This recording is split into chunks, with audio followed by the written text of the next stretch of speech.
May nagdala dito. Ito yung kinuha ko, guys. Check natin. Dito tayo sa room, guys. Ayan, check natin. Sabi nila lahat ng review nila matamis daw, sabi kagabi. Check natin. Malambot pala siya.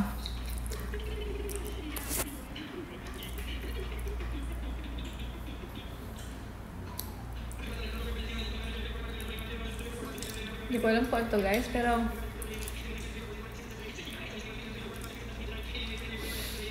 hindi siya super lasang ube. Halaga. Hindi ko alam kung ano to, guys, pero may aftertaste siya. Hindi ko alam kung yema or what. Check natin yung ube ulit.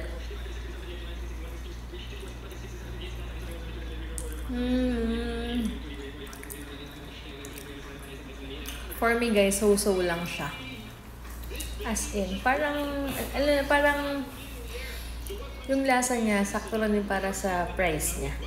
Kasi yung mga quality naman tayong mamahalin, expect na talagang super may sarap talaga na parang may kakaibang taste talaga na parang mamahalin yung lasa. Pero ito, for its price, diba super affordable siya. Pwede naman siya.